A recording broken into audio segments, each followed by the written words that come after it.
Shalom sahabat Tuhan Yesus. Kita sudah sampai di kisah yang ke-16 dari kisah para kudus Allah yang jasadnya masih utuh sampai dengan saat ini. Jasad para kudus ini dibongkar kembali untuk penyelidikan dalam proses beatifikasi dan ditemukan masih utuh secara keseluruhan. Sebagai orang percaya, kita diyakinkan akan kebesaran dan kemuliaan Tuhan kita Yesus Kristus melalui kisah para santo dan santa ini.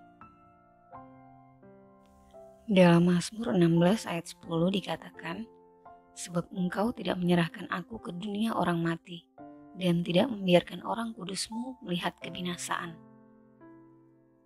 Ayat ini adalah salah satu bukti yang menguatkan bahwa Allah Bapa yang kita imani kecampur tangan dalam mujizat para kudusnya. Kali ini ada kisah tentang seorang suster yang rendah hati dan saleh dari Prancis, bernama Santa Catarina Laboux. Santa Catarina Laboux dilahirkan dengan nama Zoe Laboux. Ia lahir di desa Fels-Moutiers, Prancis pada tanggal 2 Mei 1806. Zoe merupakan anak dari 11 bersaudara. Ayahnya bernama Pierre Laboux, adalah seorang petani yang sangat bersahaja dan saleh. Ibunya, Louise Madeleine Gontard, juga adalah seorang Katolik yang sangat saleh. Louise Madeleine meninggal ketika Zoe masih berusia 9 tahun. Dikisahkan setelah pemakaman ibunya, Zoe mengambil patung Santa Perawan Maria, kemudian menciumnya dan berkata, "Sekarang engkaulah ibuku." Sepeninggal sang ibu, Zoe bekerja sebagai pelayan dan tinggal di rumah bibinya di Saint-Rémy, sebuah desa yang berjarak 9 km dari rumah mereka. Namun karena tertarik dengan kehidupan religius, ia memutuskan untuk masuk biara suster-suster putri kasih yang didirikan oleh Santo Vincentius de Paul dan diberi nama Catarina. Catarina menjadi biarawati yang amat sederhana, saleh, rajin, serta penuh pengabdian. Sepanjang hidupnya ia tidak pernah belajar membaca dan menulis.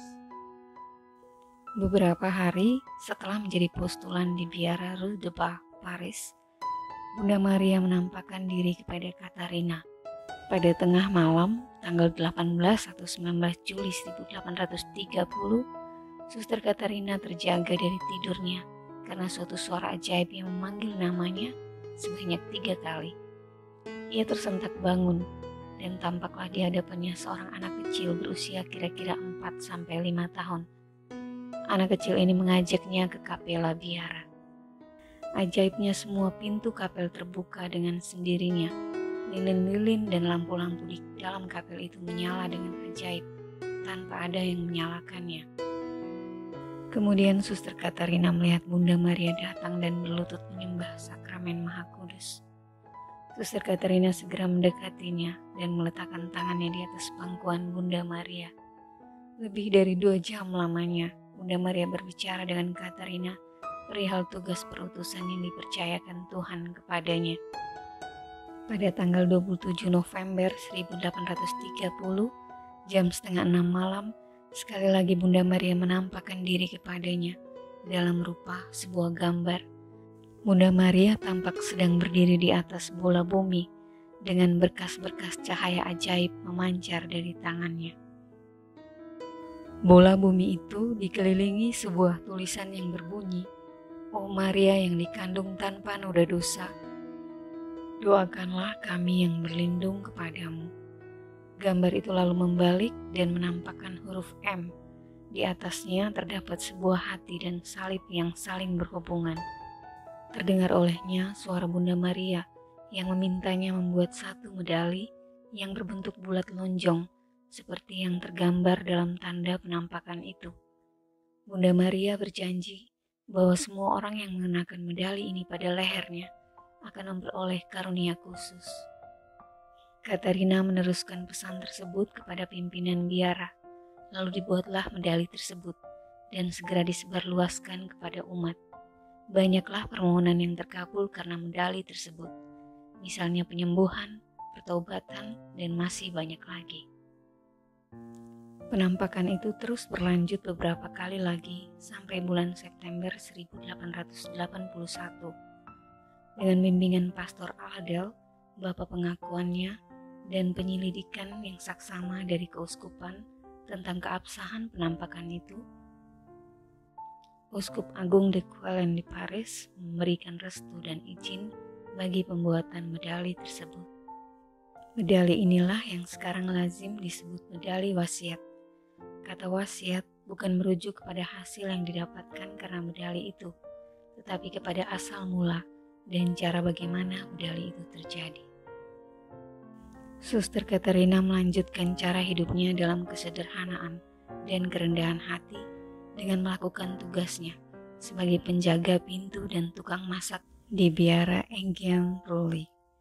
Rahasia penampakan Bunda Maria yang dialaminya tidak diketahui oleh rekan-rekannya sebiara.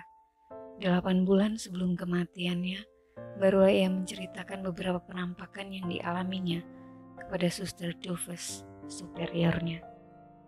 Suster Katarina Labu meninggal dunia pada tanggal 31 Desember 1876 dalam usia 70 tahun. Pada tahun 1933, makamnya digali kembali untuk proses beatifikasi dan tubuhnya ditemukan tetap utuh. Saat ini tubuh Santa Katarina yang masih utuh tersebut disemayamkan dalam sebuah peti kaca di samping altar Kapela Santa Maria dari Medali Ajaib Paris, tempat di mana Bunda Maria pertama kali menampakkan diri kepadanya. Santa Katarina Labu dibeatifikasi pada tanggal 28 Mei 1933 oleh Paus Pius XI dan dikanonisasi oleh Paus Pius XII pada tanggal 27 Juli 1947.